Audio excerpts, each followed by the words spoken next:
بسم اللہ الرحمن الرحیم۔ معزز سامعین کرام، السلام علیکم۔ ایک بار درود شریف پڑھ لیں۔ ذرا تصور کریں وہ صورت جو انسانیت کے لیے سب سے بڑی ہدایت ہے۔ اللہ تعالیٰ نے اس صورت مبارکہ میں ہر انسان کے لیے رہنمائی رکھی۔ ہر واقعہ، ہر سبق، ہر نبی کی زندگی کی تصویر کشی کی گئی تاکہ ہم ایمان، صبر، علم اور تقوی کے راستے پر چل سکیں۔ اللہ تعالیٰ نے سب سے پہلے حضرت آدم علیہ السلام کو تخلیق فرمایا۔ جنت میں ان کی زندگی خوشیوں اور سکون سے بھری تھی، لیکن شیطان نے ان کے دلوں میں وسوسے ڈالے اور ان کی اطاعت میں خلل پیدا کیا۔ حضرت آدم اور حضرت حوا زمین پر آئی تاکہ انسان اپنی عقل، تجربہ اور اعمال کے ذریعے اپنی رہنمائی حاصل کرے۔ اللہ تعالیٰ نے انہیں ہدایت دی اور ان کی توبہ قبول کی۔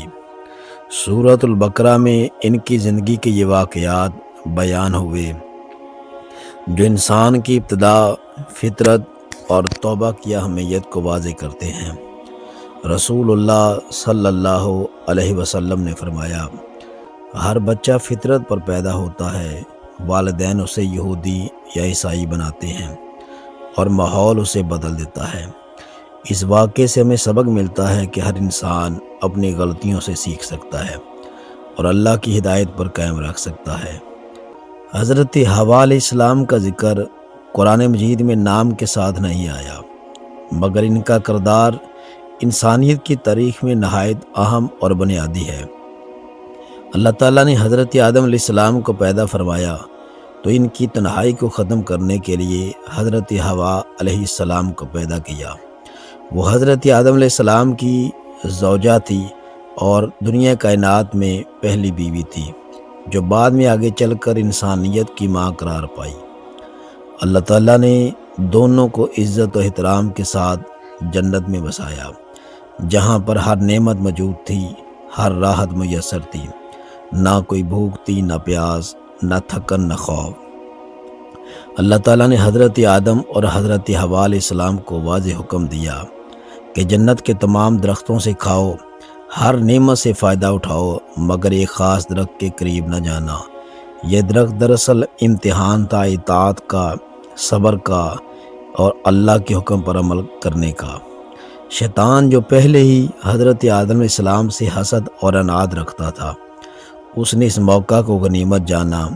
وہ حضرت آدم اور حضرت حوا کے پاس آیا اور وسوسے ڈالنے لگا۔ اس نے کہا کہ اللہ نے تمہیں اس درخت سے اس لیے منع فرمایا ہے تاکہ تم کوئی بڑی نعمت سے محروم نہ رہ جاؤ۔ حضرت حوا علیہ السلام بھی اس وسع میں آ گئی۔ حضرت آدم علیہ السلام، کیونکہ شیطان نے دھوکے سے بات کی، نرمی سے، چالاکی سے۔ یہاں یہ بات بہت اہم ہے کہ قرآن مجید میں حضرت حوا پر کسی قسم کا الزام نہیں رکھا گیا، نہ انہیں اصل قصوروار ٹھہرایا گیا۔ سورہ بقرہ میں اللہ تعالیٰ نے دونوں کا ذکر ایک ساتھ کیا ہے۔ شیطان نے دونوں کو لغزش میں ڈالا، یعنی گناہ مشترک تھا، امتحان دونوں کا تھا اور توبہ بھی دونوں نے کی۔ جب حضرت آدم اور حضرت حوا نے اس درخت سے کھایا تو فوراً انہیں اپنی لغزش کا احساس ہو گیا۔ ان کی آنکھیں کھل گئیں، شرمندگی نے دل کو گھیر لیا اور فوراً وہ اپنے رب کی طرف پلٹے۔ یہی حضرت حوا علیہ السلام کی عظمت ہے کہ انہوں نے ضد نہیں کی، انکار نہیں کیا، بلکہ ندامت اور عاجزی کے ساتھ اللہ کے حضور جھک گئی۔ دونوں نے وہ تاریخی دعا پڑھی جو قیامت تک آنے والے انسانوں کے لیے توبہ کا دروازہ بن گئی۔ اے ہمارے رب، ہم نے اپنی جانوں پر ظلم کیا، اگر تو نے ہمیں معاف نہ کیا اور ہم پر رحم نہ فرمایا تو ہم ضرور خسارہ پانے والوں میں سے ہو جائیں گے۔ اللہ تعالیٰ نے حضرت آدم اور حضرت حوا کی توبہ قبول فرمائی۔ حضرت حوا علیہ السلام زمین پر آئیں تو انہوں نے انسانیت کی ماں ہونے کا کردار ادا کیا۔ ان سے نسل انسانی کا آغاز ہوا۔ سورہ بقرہ کے اس واقعے سے ہمیں حضرت حوا علیہ السلام کی شخصیت کے کئی عظیم پہلو بھی ملتے ہیں۔ رسول اللہ صلی اللہ علیہ وسلم نے فرمایا، دنیا عورتوں کے بغیر ناممکن ہے، اور بہترین عورت وہ ہے جو اللہ سے ڈرنے والی ہو۔ حضرت حوا علیہ السلام کا واقعہ ہمیں سبق دیتا ہے کہ انسان کمزور ہے، شیطان دشمن ہے، مگر اللہ کی رحمت سب سے بڑی ہے۔ اس کے بعد سورہ بقرہ کا رخ ایک ایسی قوم کی طرح موڑ دیا جاتا ہے جو حضرت آدم کی اولاد میں سے تھی، مگر بار بار ہدایت کے باوجود نافرمانی کی راہوں پر چلتی رہی، اور وہ قوم بنی اسرائیل تھی، جس قوم کے لیے رب ذوالجلال نے آسمان سے من و سلوہ نازل کیا، مگر اس کے باوجود ان کے دل سخت ہو گئے۔ حضرت موسیٰ علیہ السلام کا ذکر تفصیل سے آتا ہے۔ وہ اللہ کے جلیل القدر نبی تھے جنہوں نے تورات عطا کی گئی۔ اللہ نے ان کے ذریعے بنی اسرائیل کو شریعت دی، مگر تخیر کی انہوں نے اور احکامات کو مشکل بنا لیا۔ سورہ بقرہ میں ایک خاص واقعے کا ذکر ہے جس وجہ سے اس سورت کا نام بقرہ یعنی گائے رکھا گیا۔ یہ واقعہ بھی بنی اسرائیل کی ایک نافرمانی کی واضح دلیل ہے۔ ایک قتل ہوا، اللہ نے حکم دیا کہ ایک گائے ذبح کرو، مگر وہ بحث کرتے رہے، رنگ پوچھتے رہے، عمر پوچھتے رہے، یہاں تک کہ آسان حکم مشکل بن گیا۔ آخر کار گائے ذبح کی گئی اور مقتول زندہ ہو کر قاتل کی نشاندہی کر گیا، مگر اس معجزے کے بعد بھی ان کے دل نہ بدلے۔ پھر اللہ تعالیٰ نے بنی اسرائیل کی ایک بڑی لغزش بیان کی جب انہوں نے اپنے نبی سے کہا کہ ہمیں اللہ کو کھلم کھلا دکھاؤ کہ رب کیسا ہے۔ اس پر انہیں سخت گرفت کا سامنا کرنا پڑا۔ کہیں بادلوں کا سایہ دیا گیا، کہیں پتھر سے پانی نکالا گیا، کہیں ہفتے کے دن کی آزمائش رکھی گئی، مگر اکثر نے نافرمانی ہی اختیار کی۔ سورہ بقرہ ہمیں یہ بھی بتاتی ہے کہ بنی اسرائیل نے انبیاء کو قتل کیا، کتاب الہی میں تحریف کی، دنیا کو آخرت پر ترجیح دی، اور مال و منصب کے لیے دین کو پس پشت ڈال دیا۔ اللہ تعالیٰ بار بار انہیں یاد دلاتا ہے کہ تم نے اللہ کے حکم کو توڑا، تم نے دلوں کو سخت کر لیا اور تم نے نجات کے راستے کو چھوڑ دیا۔ اسی تسلسل میں حضرت ابراہیم علیہ السلام کا ذکر آتا ہے، جنہیں آزمائشوں میں ڈالا گیا اور وہ ہر امتحان میں کامیاب ہوئے۔ انہوں نے کعبہ کی بنیادیں حضرت اسماعیل علیہ السلام کے ساتھ اٹھائیں اور دعا کی کہ ہماری نسل میں ایک رسول بھیج جو انہیں کتاب و حکمت سکھائے۔ یہی دعا آگے چل کر حضرت محمد صلی اللہ علیہ وسلم کی آمد پر پوری ہوئی۔ پھر سورہ بقرہ میں قبلہ کی تبدیلی، نماز، روزہ، زکوٰۃ، جہاد، نکاح، طلاق، وراثت اور معاشرتی اصول بیان ہوئے۔ یہ سب اس لیے کہ انسان زمین پر صرف عبادت گزار نہ بنے بلکہ ایک مکمل متوازن اور عادل معاشرہ قائم ہو۔ درمیان میں آیت الکرسی آتی ہے اسی صورت میں، جو اللہ کی عظمت، اس کے علم، اس کی قدرت اور اس کی بادشاہی کا اعلان ہے۔ یہ آیت ایسے ہے جیسے پورے قرآن کا دل ہو اور سورہ بقرہ کی روح ہو۔ رسول اکرم صلی اللہ علیہ وسلم نے فرمایا، جس گھر میں آیت الکرسی پڑھی جائے اس میں شیاطین داخل نہیں ہوتے۔ سورہ بقرہ ایمان کی انتہائی خوبصورت تصویر پر کشی پیش کرتی ہے۔ بندہ یہ مان لے کہ سب کچھ اللہ کی طرف سے ہے، خوشی ہو یا آزمائش، آسانی ہو یا مشکل، بندہ دعا کرتا ہے کہ ہمارے رب ہم سے بھول چوک ہو جائے تو ہمیں نہ پکڑ، ہم پر وہ بوجھ نہ ڈال جو ہم سے پہلے لوگوں پر ڈالا گیا، اور ہمیں معاف فرما، ہم پر رحم فرما۔ جب اللہ تعالیٰ نے بنی اسرائیل کو یاد دلانا چاہا کہ ہدایت ملنے کے بعد نافرمانی کا انجام کیا ہوتا ہے، تو سب سے زیادہ ذکر حضرت موسیٰ علیہ السلام کا فرمایا، کیونکہ وہ نبی تھے، کتاب والے تھے، معجزات والے تھے، اور ان کی قوم نے سب کچھ دیکھنے کے باوجود بھی بار بار انکار کیا۔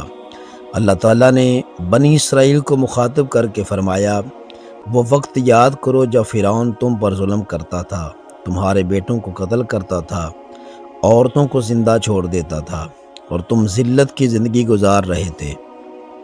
اسی وقت اللہ تعالیٰ نے حضرت موسیٰ علیہ السلام کو تمہاری نجات کا ذریعہ بنایا۔ حضرت موسیٰ علیہ السلام اللہ کے حکم سے فرعون کے پاس گئے۔ حق کا پیغام دیا، معجزات دکھائے، مگر فرعون نے تکبر کیا۔ آخر وہ دن آیا جب اللہ تعالیٰ نے بنی اسرائیل کو رات کے اندھیرے میں مصر سے نکلنے کا حکم دیا۔ پیچھے فرعون کا لشکر تھا، آگے سمندر۔ قوم گھبرا گئی، مگر موسیٰ علیہ السلام نے کہا، ہرگز نہیں، میرا رب میرے ساتھ ہے، وہ ضرور راستہ نکالے گا۔ اللہ نے حکم دیا، لاٹھی ماری گئی، سمندر پھٹ گیا، راستہ بن گیا، بنی اسرائیل گزر گئی، اور قرآن کا یہ واقعہ ایک سچا اور ہمیشہ کا معجزہ بن کے سامنے آیا۔ سورہ بقرہ میں بار بار یاد دلایا گیا ہے انہی انعامات کو، لیکن نجات کے بعد بھی بنی اسرائیل کا رویہ نہ بدلا۔ سمندر پار کرتے ہی انہوں نے کہا، اے موسیٰ، ہمارے لیے بھی کوئی معبود بنا دو جیسے ان لوگوں کے معبود ہیں۔ یہ وہی قوم تھی جس نے ابھی اللہ کی قدرت دیکھی تھی، مگر دل ایمان پر قائم نہ رہے۔ پھر اللہ تعالیٰ نے حضرت موسیٰ علیہ السلام کو تورات عطا کرنے کے لیے کوطور پہاڑ پر بلایا۔ 40 راتوں کا وعدہ تھا، موسیٰ علیہ السلام چلے گئے، پیچھے قوم نے صبر نہ کیا اور بچھڑے کو معبود بنا لیا۔ اللہ نے اس جرم کو بہت بڑا قرار دیا، مگر پھر بھی توبہ کا دروازہ کھلا ہے۔ اس کے بعد اسی صورت میں بنی اسرائیل سے کہا گیا کہ اللہ کو کھلم کھلا یہ دیکھنا چاہتے ہیں۔ اس گستاخی پر ان پر سخت گرفت آئی، پھر بھی اللہ نے انہیں زندگی دی تاکہ وہ شکر گزار بنیں۔ پھر بھی من و سلوہ اتارا گیا، آسمان سے رزق آیا، بادلوں کا سایہ دیا گیا، پتھر سے 12 چشمے جاری کیے گئے، ہر قبیلے کے لیے الگ الگ پانی، مگر انہوں نے کہا، ہم ایک کھانے پر صبر نہیں کر سکتے، ہمیں سبزیاں، دالیں، پیاز چاہیے۔ اللہ نے فرمایا، کیا تم بہتر کو کمتر سے بدل رہے ہو؟ پھر وہ مشہور واقعہ آیا جس پر پوری سورت کا نام گائے کا واقعہ رکھا گیا ہے۔ حضرت موسیٰ علیہ السلام نے ان کو شریعت دی، احکام دیے، عبادات سکھائی، مگر انہوں نے کتاب کو مضبوطی سے تھامنے کی بجائے دنیا کو ترجیح دی۔ سورہ بقرہ میں حضرت موسیٰ علیہ السلام کا ذکر ہمیں یہ بتانے کے لیے آتا ہے کہ نبی کی موجودگی میں معجزات کی کثرت اور کتاب کا ہونا کافی نہیں، جب تک دل میں اطاعت، عاجزی اور شکر نہ موجود ہو۔ یہی وجہ ہے کہ سورہ بقرہ میں موسیٰ علیہ السلام کا ذکر بھی بار بار آیا ہے۔ اس کے بعد اللہ تعالیٰ نے اس سورت مبارکہ میں قبلے کی تحویل کا ذکر کیا۔ جب رسول اکرم صلی اللہ علیہ وسلم آپ مدینہ شریف میں آئے اور آپ 6 ماہ تک مسجد اقصیٰ کی طرف منہ کر کے نماز پڑھتے رہے، ایک روایت میں ہے 8 ماہ تک پڑھتے رہے۔ رسول اللہ صلی اللہ علیہ وسلم کے دل میں ایک تڑپ تھی، آپ صلی اللہ علیہ وسلم حضرت ابراہیم علیہ السلام کے قبلے یعنی بیت اللہ کی طرف رک کر کے نماز پڑھنے کی خواہش رکھتے تھے۔ یہ خواہش زبان سے ادا نہیں کی جاتی تھی، مگر نبی اکرم بار بار آسمان کی طرف نگاہ اٹھاتے۔ اللہ کے حکم کے انتظار میں سورہ بقرہ میں اللہ تعالیٰ نے اسی کیفیت کو بیان فرمایا کہ ہم نے آپ کے چہرے کا بار بار آسمان کی طرف اٹھنا دیکھ لیا ہے۔ پھر وہ عظیم لمحہ آیا جب اللہ تعالیٰ کا حکم نازل ہوا، فرمایا گیا کہ اب ہم تمہیں اسی قبلے کی طرف پھیر دیتے ہیں جس سے تم راضی ہو جاؤ، لہذا اب تم اپنا رخ مسجد حرام کی طرف پھیر لو۔ یہ حکم اچانک آیا اور اسی وقت آیا جب مسلمان نماز میں تھے۔ روایات کے مطابق کچھ صحابہ کرام نے عصر یا ظہر کی نماز ادا کر رہے تھے، جب انہیں حکم پہنچا تو انہوں نے نماز ہی میں اپنا رخ بدل لیا۔ جس مسجد میں یہ واقعہ پیش آیا وہ بعد میں مسجد قبلتین کہلائی، کیونکہ وہاں ایک ہی نماز میں 2 قبلے اختیار کیے گئے۔ یہ محض سمت کی تبدیلی نہ تھی، بلکہ ایک بہت بڑا امتحان تھا۔ اللہ تعالیٰ نے فرمایا کہ ہم نے پہلے قبلے کو اس لیے مقرر کیا تھا تاکہ دیکھیں کہ کون رسول کی پیروی کرتا ہے اور کون پیٹ پھیرتا ہے۔ اس حکم کے بعد کئی دلوں کا حال ظاہر ہو گیا، کچھ لوگ شک میں پڑ گئے، کچھ کہنے لگے پہلے قبلہ صحیح تھا یا اب والا، مگر سچے ایمان والے فوراً جھک گئے، کیونکہ ان کے لیے اصل چیز اللہ اور اس کے رسول کا حکم تھا۔ اس کے بعد یہودیوں نے اس قبلے کی تبدیلی پر شور مچایا، جن کا ذکر اللہ تعالیٰ نے اسی سورہ بقرہ شریف میں ایک مفصل طریقے سے بیان فرمایا۔ اسی موقع پر اللہ تعالیٰ نے امت محمد صلی اللہ علیہ وسلم کو ایک عظیم لقب عطا فرمایا کہ ہم نے تمہیں بہترین اور درمیانی امت بنایا ہے، یعنی تمام امتوں میں سب سے زیادہ بہتر امت صرف اللہ کے رسول صلی اللہ علیہ وسلم کی ہے۔ سورہ بقرہ میں آسمانوں اور زمین میں جو کچھ ہے سب اللہ کا ہے، یہ بھی ذکر آیا۔ فرمایا تم چھپاؤ یا ظاہر کرو، اللہ سب کا حساب لینے والا ہے۔ اس صورت کا مفہوم یہ ہے، اللہ کی بادشاہت کامل ہے، نیتیں بھی اس کے علم میں ہیں، صرف ظاہر اعمال نہیں۔ صحابہ کا خوف اور ایمان۔ جب یہ آیت نازل ہوئی تو صحابہ گھبرا گئے اور عرض کیا ہم تو ظاہر اعمال کے مکلف تھے، دل کے خیالات پر کیسے پکڑ ہو گئی؟ اللہ نے رحمت فرمائی اور اگلی آیات نازل ہوئی۔ کامل ایمان کا اعلان کیا گیا۔ رسول اکرم صلی اللہ علیہ وسلم پر جو ایمان لایا ہے، فرمایا اس ایمان کی نشانی کامل ہونا ہے۔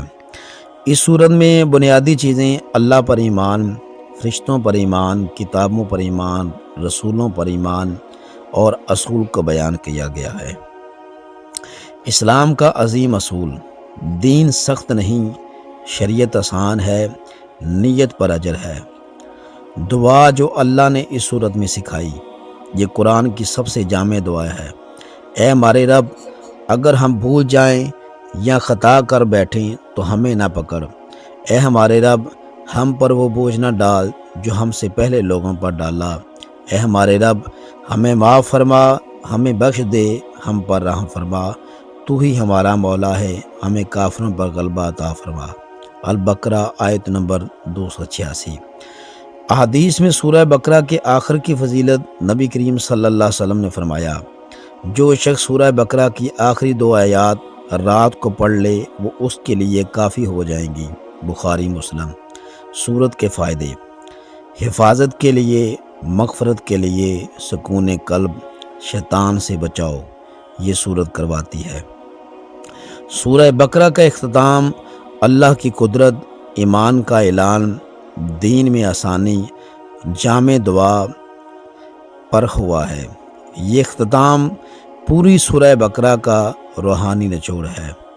رسول اللہ صلی اللہ علیہ وسلم نے فرمایا، جس گھر میں صبح و شام سورہ بقرہ کی تلاوت کی جاتی ہے اس گھر میں شیاطین داخل نہیں ہو سکتے۔ اللہ تعالیٰ اس گھر کو جادو اور عصیب سے محفوظ فرماتا ہے۔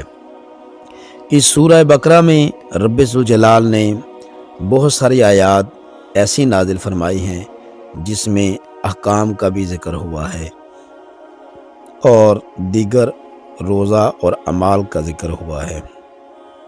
سورہ بقرہ ایک جامع ترین صورت ہے قرآن حکیم کی، جس میں سب سے زیادہ تفصیلاً احکام رب ذوالجلال نے بیان فرمائے ہیں۔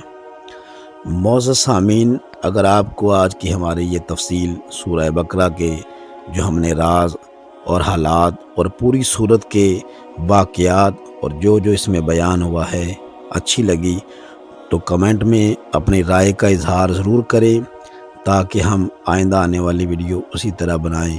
اللہ تعالیٰ میرا اور آپ کا حامی و ناصر ہو۔ السلام علیکم۔